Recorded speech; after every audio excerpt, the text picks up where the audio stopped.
Hola hermanos, Dios les bendiga. Es un gusto poder estar aquí, poder compartir este estudio, poder grabar este video para ustedes.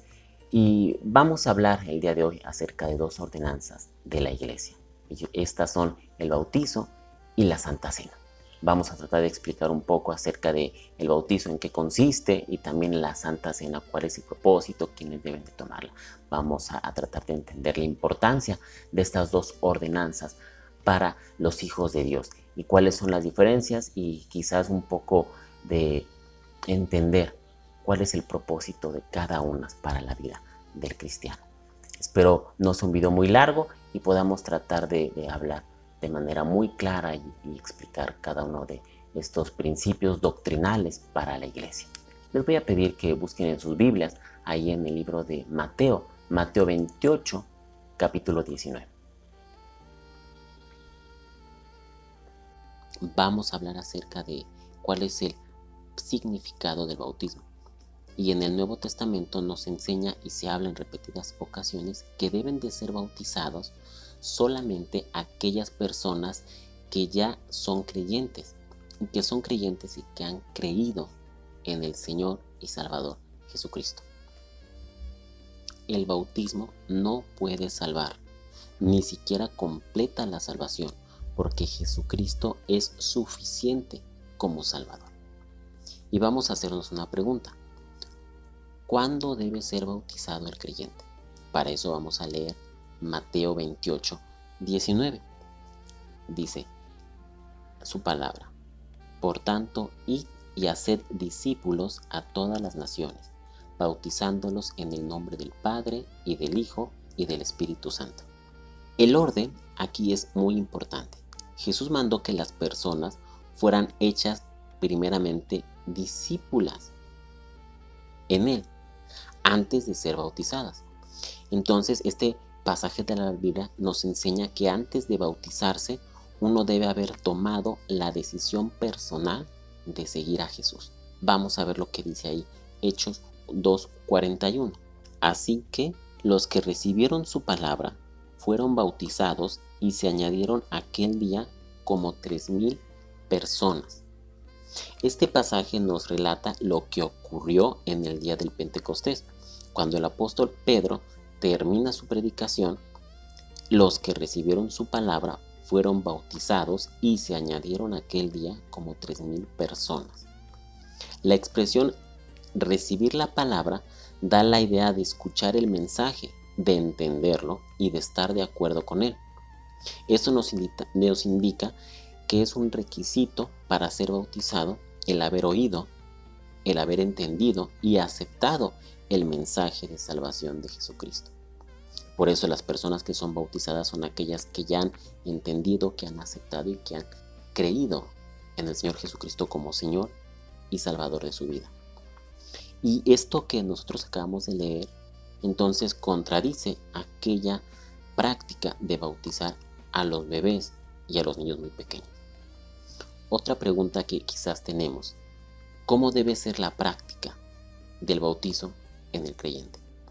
Bueno, la respuesta bíblica es muy clara. Debe ser total, debe de ser a través de inmersión en agua. Vamos a ver qué es lo que dice la enseñanza ahí en su palabra. Vamos a buscar en Romanos 6, 3 y 5. ¿O no sabéis que todos los que hemos sido bautizados en Cristo Jesús hemos sido bautizados en su muerte? Porque somos sepultados juntamente con Él para muerte por el bautismo, a fin de que como Cristo resucitó de los muertos por la gloria del Padre, así también nosotros andemos en vida nueva. Porque si fuimos plantados juntamente con Él en la semejanza de su muerte, así también lo seremos en la de su resurrección. Vamos a ver ahora Colosenses 2:12. Sepultados con Él en el bautismo, en el cual fuisteis también resucitados con Él mediante la fe en el poder de Dios que le levantó de los muertos. En este último pasaje, Pablo le está diciendo a los creyentes allí en Colosa que habían sido sepultados con Él, o sea, con Cristo, en el bautismo. en el cual fuiste también resucitados con Él. El bautismo es una sepultura y una resurrección, hermanos. Por lo tanto, el creyente tiene que ser puesto totalmente debajo del agua para ser levantado inmediatamente después. En este sentido, pretender bautizar de otra manera realmente sería contrario a lo que la Biblia está diciendo. La palabra bautismo en el griego significa inmersión. Los significados de esta palabra es sumergirse, zambullirse o inundarse. En este sentido, el propósito es precisamente que bajen totalmente, que sean cubiertos completamente de agua y que puedan salir de ella. Otra pregunta que quizás podríamos hacernos: ¿para qué se bautiza el creyente? Bueno, la respuesta es muy sencilla. El creyente se bautiza con dos propósitos. El primero es la de obediencia a Jesús, como el Señor Jesús lo enseñó. El Señor Jesús les ordenó a sus discípulos que se bautizaran, y es en el sentido de obediencia que el creyente lo tiene que hacer. El creyente también se bautiza para dar un testimonio simbólico de la realidad de su salvación. El bautismo, como cristiano, es un símbolo de muerte, de sepultura y de resurrección, mis hermanos.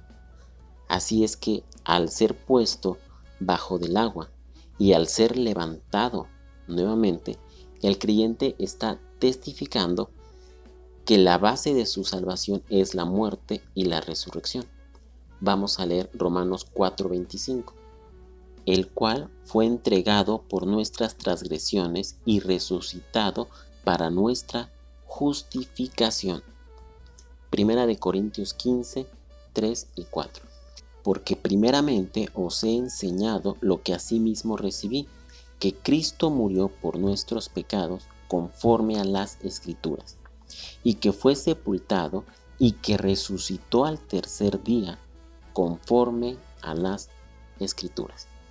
Estos pasajes nos hablan acerca de cómo se está testificando también que ha muerto a su pasada vida, que el cristiano, el creyente, ha muerto a su pasada vida y que ahora ha resucitado espiritualmente con Cristo Jesús para llevar una nueva vida. Vamos a buscar ahí en Romanos 6, 3 y 4.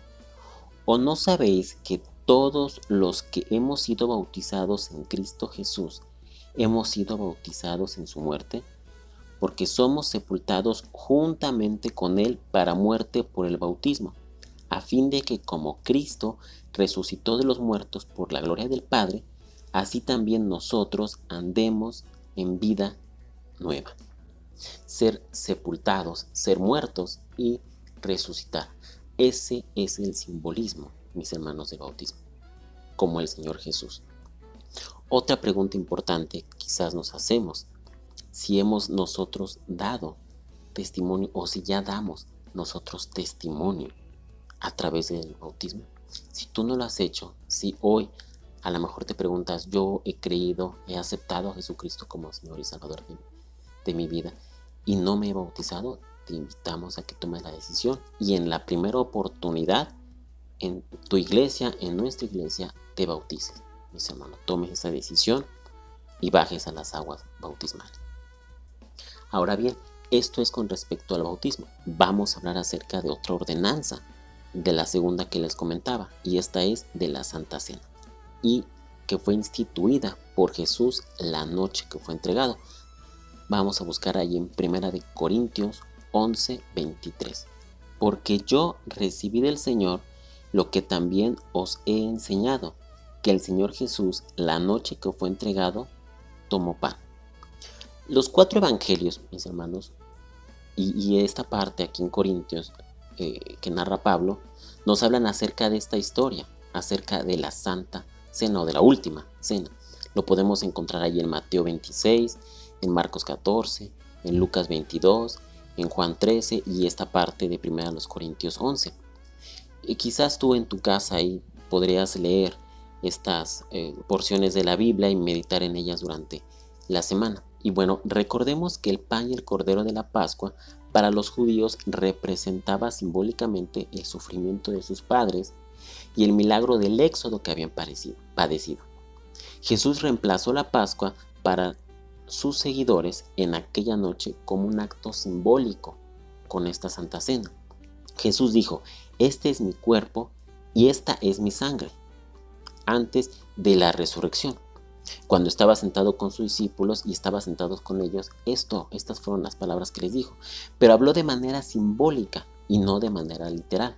Entonces nosotros debemos de interpretar esto de la misma forma que fue interpretada aquella noche, de manera simbólica. El Señor Jesús también, cuando hablaba de manera simbólica, dijo: yo soy el pan de vida. No se refiere a que Él precisamente se convirtiera en pan, sino de manera simbólica dijo: yo soy el pan de vida, allí en Juan 6:35, así como en Juan 15:1 dijo: yo soy la vid verdadera. Es ese simbolismo con el que hablaba el Señor Jesús. Lo que el Señor Jesús estaba diciendo era que el pan y el vino representaban simbólicamente su cuerpo y su sangre. Cuando la iglesia celebra la cena, es un acto simbólico que nos hace recordar lo que Cristo hizo por nosotros en la cruz y su promesa de volver. Es por eso que únicamente en este acto, mis hermanos, participan quienes han creído en Cristo y le han obedecido a través del bautismo. Al participar en la cena, mis hermanos, también cada creyente expresa gratitud a Dios por lo que Él hizo por nosotros en Jesucristo. Sin Cristo, todos estaríamos perdidos para siempre. Cuando participamos en la Santa Cena, cada creyente ofrece el privilegio de investigar o de adentrarse en su propia relación con Cristo y con la iglesia. Esa es la importancia también de participar en la Santa Cena. Ese momento de la Santa Cena es la oportunidad de poder contemplar, de poder estar consagrados a quien todo dio por nosotros y de recordar también a quien dijo: haced esto en memoria de mí. El culto que tienen las iglesias para celebrar la Santa Cena es un privilegio porque ofrecen al Señor el compañerismo de estar como cristianos, de estar unidos las personas que han creído en el Señor Jesucristo y que recuerdan cómo lo hizo aquella noche el Señor Jesús. Por eso muchas iglesias llaman a este acto comunión, es decir, un momento de estar en común unión. Y es por eso la importancia de poder cada día tener una buena y perfecta relación con Dios, mis hermanos. También la Santa Cena es un acto de proclamación. Al participar en ella, nosotros como creyentes estamos proclamando dos verdades. Una es nuestra salvación, que se basa en creer en Cristo como Señor y Salvador de nuestra vida. Como Él lo hizo en aquella cruz, es recordarlo. Y la segunda es la esperanza, que está basada en el futuro, en la promesa de que Él volverá. Dios les bendiga, mis hermanos, después de haber escuchado estas dos ordenanzas que tiene la iglesia. Espero podamos orar ahí en nuestras casas, orar por el propósito que tiene la Santa Cena, que es recordar y saber que el Señor Jesús viene pronto. Así también como espero que después de este tiempo de pandemia, muchas personas y muchos conocidos quizás que escuchen esos mensajes o que en este tiempo de angustia puedan acercarse más al Señor, tomen la decisión de bautizarse. Y esperamos que pronto nos podamos ver y hacer o realizar esos bautizos, mis hermanos. Dios les bendiga.